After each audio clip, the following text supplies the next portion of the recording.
You're standing on the lot right now, aren't you? Keys in your hand, that new truck smell pulling you in, a payment book about to swallow the next 72 months of your life. Stop. Before you sign anything, I need 30 seconds of your time, because one of the most trusted truck brands in America is quietly hiding an engine defect that has been draining bays like mine for years, and it might be the exact truck you're about to buy. I've spent decades under the hood. I've watched the same trucks limp in on a flatbed while others rolled past 300,000 miles without a whimper. And I remember the week 3 different pickups came in with the same collapsed lifter, all the same engine, all under 100,000 miles, and the owners all told me the salesman swore it was bulletproof. So today I'm ranking every major truck brand from the worst to the absolute best for 2026. And I'm doing it from the repair side of the counter, not the showroom side. Stay to the end, because the finale is a truck that a major dependability study quietly ranked near the top for years while the marketing money pushed you somewhere else entirely. It's the one I'd buy with my own money. Whether you're buying brand new, buying used, or you already own one of these, this ranking is going to change how you spend. Let me start at the bottom, because the bottom is where the heartbreak lives. I'm going to put the domestic half-ton diesel experiment down at the very bottom of my list, and I want to tell you why, with a real example. A few years back, a fellow brought me a Ram 1500 with the 3-liter EcoDiesel, that little V6 oil burner everybody got excited about because it promised almost 30 miles per gallon out of a full-size truck. Sounds like a dream, right? On paper, it's a dream. In my bay, it was a nightmare. That engine has a well-documented problem with the EGR cooler, the oil cooler, and the connecting rod bearings on certain builds. And when that bottom end lets go, you are not looking at a small bill. You are looking at a long block. I quoted that man north of $11,000, and he just stood there staring at me like I'd hit him. He still owed money on the truck. He was upside down on a payment and staring at a repair that cost more than the truck was worth. Here's the insider part. The salesman never tells you. That little diesel was also wrapped up in an emissions settlement that cost the automaker close to $1 billion, and there were extended warranty adjustments because the failures were so common. When a manufacturer starts writing billion-dollar checks, that tells you everything you need to know about how well that engine was thought through before it hit the road. The fuel savings are real, but you'll hand every dollar of it right back the first time the emission system decides to eat itself. So what do? If you're shopping used and you see a half-ton with a small diesel badge, walk around back and look at the exhaust tip and pull the oil cap. If there's sludge or coffee with cream color under that cap, that's coolant mixing where it shouldn't, and you turn around and leave.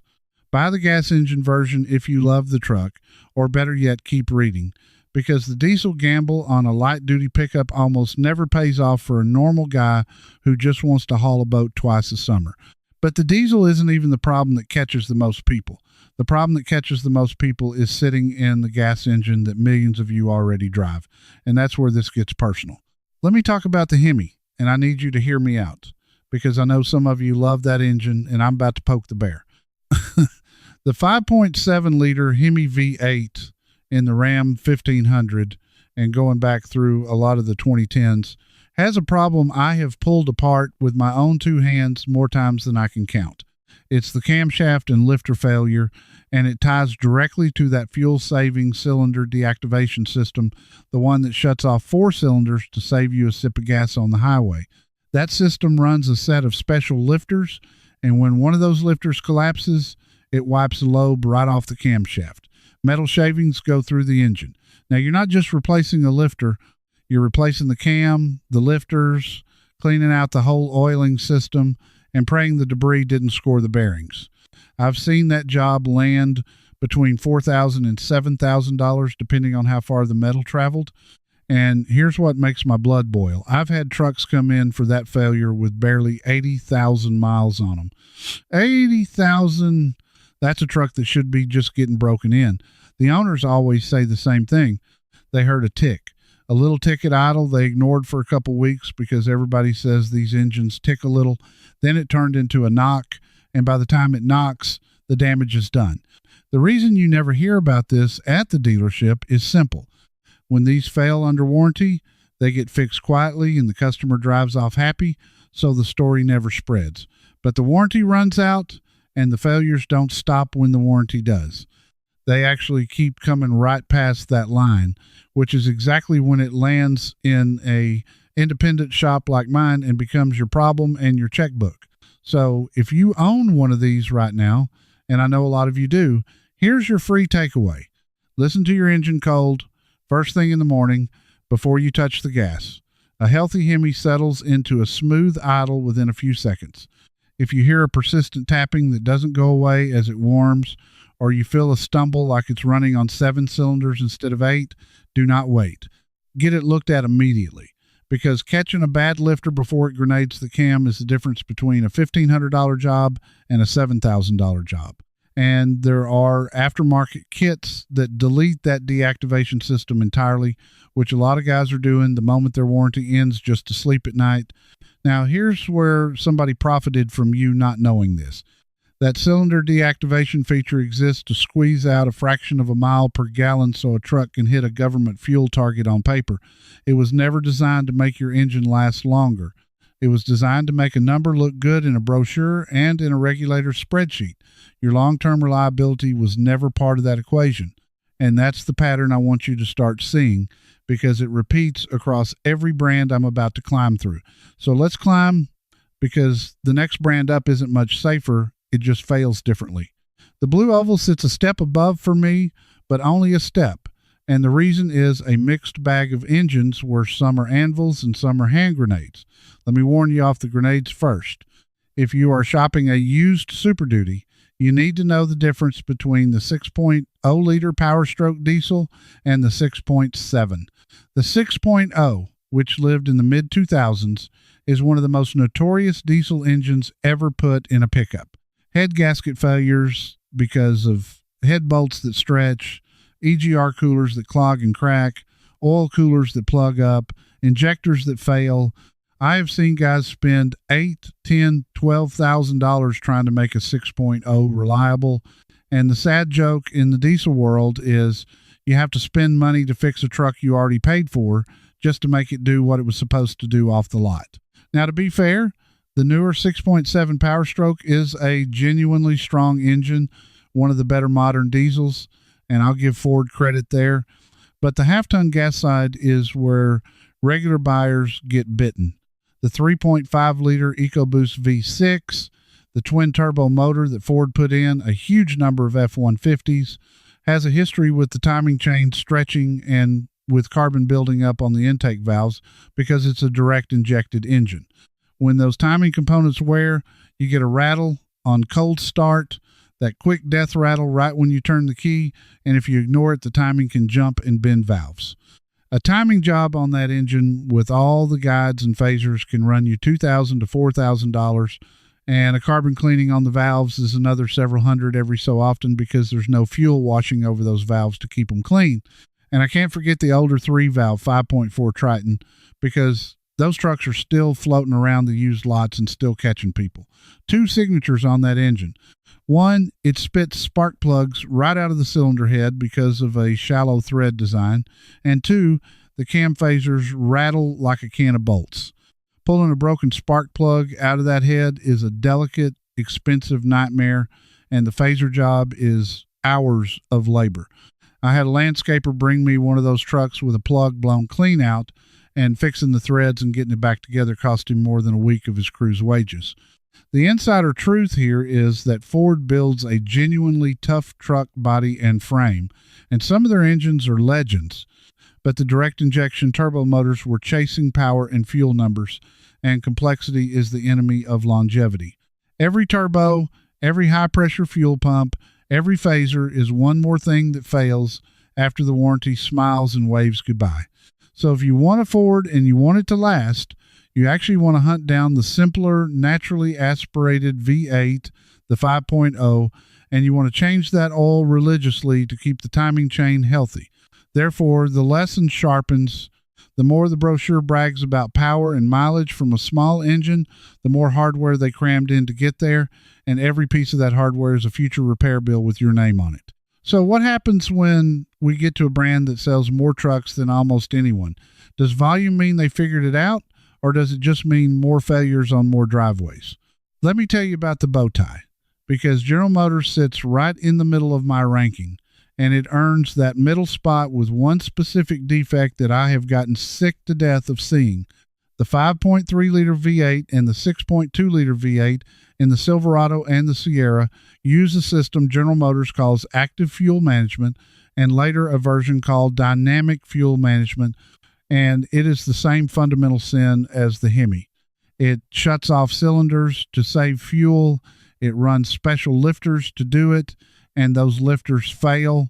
When they fail, they can take out the camshaft, and you're right back to a teardown that runs $3,000 to $6,000.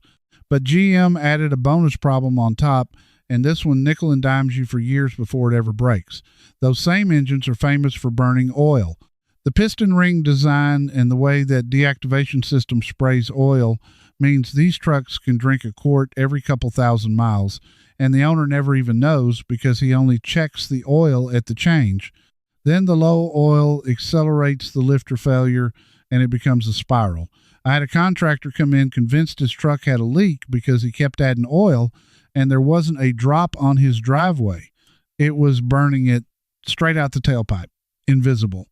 There was a whole class action fight over that oil consumption on those years, roughly the early 2010s. And if you're shopping a used one from that era, you need to know that going in. Now, everything I've walked you through so far, the collapse lifters, the stretch timing chains, the sludge under an oil cap, that's me handing you the same checks I run in my own bay for free right here.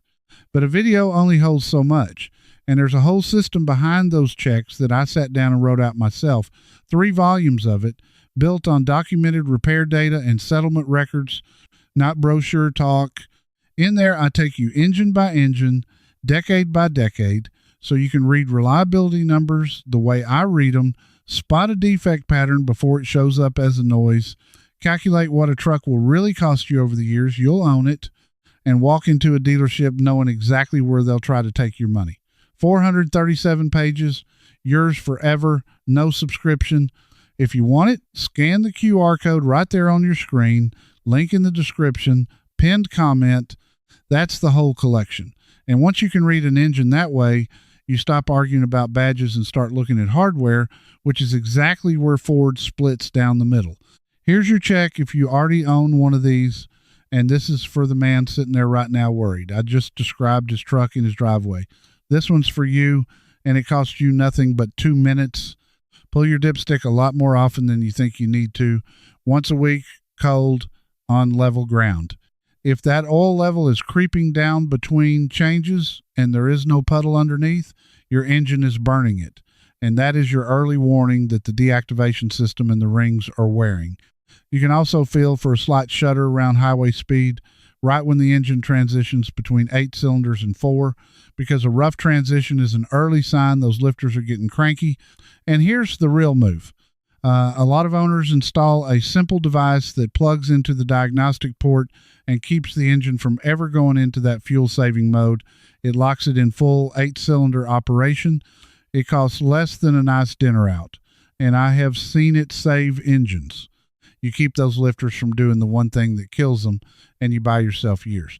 Now, understand who profited from you not knowing this. Cylinder deactivation on the Hemi, on the Ford, on the GM is the exact same story told 3 different ways. It exists to pass a fuel economy standard. It exists so the automaker can advertise a bigger number and dodge a regulatory penalty. Nobody in that engineering meeting was thinking about you standing in my bay at 90,000 miles with a wiped camshaft. The feature that supposedly saves you money at the pump is the feature most likely to hand you a $5,000 repair, and that is not an accident. That is a design priority. Their priority was the number on the sticker. Your priority was a truck that lasts. Those 2 things were never the same thing, and now you know why.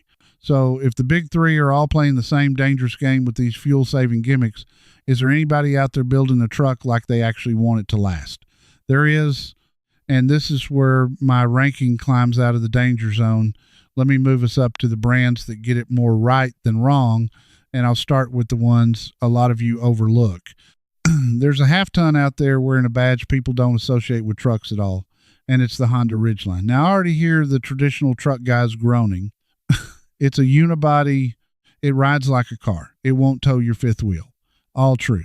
But here's what I see from the repair side. That truck uses the 3.5 liter V6, the J series, and that engine is one of the most durable gasoline engines built in the last 20 years. I see them cross 200,000 miles, 250,000 miles, doing nothing but oil changes and the occasional water pump. If you are a suburban guy who hauls mulch, tows a small boat, and wants a truck that will genuinely never strand you, the thing is a quiet workhorse. The 1 weak spot to watch is the timing belt, which needs replacing on schedule. And on some years, there was a torque converter shutter in the transmission, but a fluid service usually settles that right down. Nissan's a tougher call, and I put the Titan in the lower middle of my respectable group. The 5.6 liter Endurance 5.8 in the newer Titans is actually a stout engine, and I don't see it fail the way the domestics do. The problem with Nissan is the transmission history on some of their other lines and the fact that the Titan never sold well, which means finding parts and specialists can be a headache and resale value falls off a cliff. That last part actually works in your favor if you're buying used, because you can get a lot of solid truck for the money, but it hurts you when it's time to sell. If you find a clean late model Titan with the Endurance 5.8 and maintenance records, it's a genuinely underrated buy that most people drive right past. But respectable isn't what you came here for. You came to find out which truck you can hand your daughter and not lie awake worrying about. So let me climb to the top two, because the gap between the middle and the top is bigger than any brochure will ever admit. The Toyota Tundra and the Toyota Tacoma are where I want to spend real time, because Toyota has built the reputation as the reliability king, and mostly they've earned it. But there is a brand new wrinkle for 2026 that I need to warn you about, and it's the kind of thing that separates a mechanic's advice from a salesman's. Let me give Toyota its due first. The old Tundra, the one with the 5.7 liter V8, the 3URFE, that engine is as close to immortal as anything I have ever worked on. I mean it. I have seen those trucks with over 300,000 miles still running like new, still on the original engine and transmission, the owner just doing fluids and brakes, no cylinder deactivation nonsense, no high-pressure turbos waiting to fail, just a big, simple, port-injected V8 built with a margin of safety that the accountants would never allow today. If you can find a well-kept Tundra from that generation, roughly the 2007 through 2021 run, you have found one of the best used truck buys in America, and I would take one over a brand new domestic half-ton without a second thought. But here's the wrinkle, and this is exactly the kind of thing, when I say, I'll tell you what, the showroom won't. Toyota retired that bulletproof V8 and moved the new Tundra to a twin turbocharged 3.4 liter V6. They call it the V35A, often paired with a hybrid setup. And in the first couple model years of that new engine, starting around 2022, there have been real problems, serious ones. Toyota issued a recall to replace engines because of machining debris left inside during manufacturing that could cause the engine to knock and fail. Think about that. The reliability king had to buy back and replace engines in its flagship truck. So the lesson isn't that Toyota went bad. The lesson is that a brand new engine from anybody, even from the best in the business, is a gamble in its first 2 or 3 years because the failures haven't surfaced yet and the fixes haven't been engineered yet. If you're buying a new Tundra, you are a test pilot for that turbo V6, and I'd let somebody else fly the first few years while the bugs get worked out. The Tacoma tells a similar but happier story. The older Tacoma with the naturally aspirated V6 is a legend for holding its value and running forever. Though I'll be honest and tell you, those older ones had a real problem with frame rust, so bad that Toyota extended warranties and replaced frames on a lot of trucks in the salt belt states. If you're up north where they salt the roads, you get under any used Tacoma or Tundra of a certain age and you look hard at that frame. Poke it. If it flakes like a croissant, walk away, because a rusted frame is a total truck no matter how good the engine is. Now, here's your free check for every Toyota owner and every Toyota shopper listening. Slide under the back of that truck behind the rear wheels and look at the frame rail and the spare tire cross member. Surface rust is normal and fine. Flaking, scaling, crumbling metal you can push a screwdriver through is a death sentence. It costs you nothing but getting your knees dirty, and it can save you from buying a truck that's going to snap in half in a few winters. I've turned away buyers from trucks that looked mint on top and were rotting from underneath, and they thanked me for months. So where does that leave us, and what's the finale I promised you at the very start?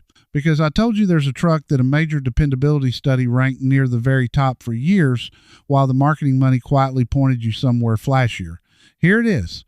For decades, the honest truth about long-term truck reliability was buried under one of the biggest marketing wars in America. Every fall, the domestic brands spent fortunes convincing you their truck was the toughest, the most capable, the best-selling, and best-selling got repeated so many times that people started to believe best-selling meant longest lasting. It does not. Best-selling means best marketed and most heavily discounted to fleets. Those are completely different things. But there was one number the marketing couldn't touch, and it was hiding in plain sight in the long-term dependability data. There's a study run every year by a major research firm that measures problems per 100 vehicles over the first few years of ownership. And there's the harder data still, the surveys that track which trucks actually cross 200,000 miles and beyond at the highest rates. And when you dig into the vehicles most likely to reach 200,000 miles year after year, the full-size trucks at the very top of that list are the Toyota Tundra and the older, simple V8 domestics, not the turbocharged, deactivation-equipped models everybody's financing today. The Tundra with that 5.7 repeatedly showed up as the full-size truck most likely to reach 200,000 miles by a wide margin at a rate several times higher than some of its domestic competitors. But here's the finale inside the finale. The one truck I'd tell my own brother to buy, and it's not even the Tundra. If you want the single best value in a truck that will outlast the loan, the payments, and probably the neighbor's marriage, you go find a Toyota Tacoma or a Tundra with the old port-injected engine, or you go find one of those simple, naturally aspirated V8 domestics before all the deactivation and turbo complexity got added, and you buy it used with maintenance records and a clean frame. You let the first owner eat the depreciation. You skip every brand new turbo motor that hasn't proven itself, and you drive it for 15 years while everybody around you trades in every 4 years and pays interest forever. That's the truth. The marketing budget's buried. The most reliable truck was almost never the most advertised truck. One honest set of long-term data kept the real answer alive, and now you've got it, and you can walk onto that lot this weekend and not get sold a story. So here's where we land after all of it. You almost financed 72 months of somebody else's fuel economy gimmick, and now you know how to spot it, how to check for it, and how to walk away from it before it empties your account at 90,000 miles. You're the kind of driver who doesn't want to be sold. You want the truth, you want your money's worth, and you want a truck that's still running long after the salesman forgot your name. You already know what to do now. You know, to pull that oil cap, listen to that cold idle, get under the frame, and run screaming from any half-ton diesel with sludge under the cap. Now I want to hear from you. Which engine are you running right now? Is it a 5.7 Hemi ticking away in your driveway, a 5.3 with that deactivation system, or one of those bulletproof old Toyota V8S?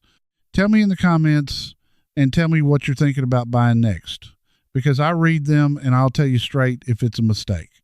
And do me a favor, say where you're watching from, because I want to know how many of you are up in the salt belt fighting that frame rust. If you refuse to get burned by a shiny brochure in a fast-talking finance office, then you belong here with the rest of us who check the oil and read the data before we sign. Stick around, because next time I'm tearing into the exact transmissions that fail first on these same trucks, including one automatic that's grenading before the truck even hits 100,000 miles, and I'll tell you which one it is and how to hear it coming. Don't get sold. Get the truth. I'll see you in the next one.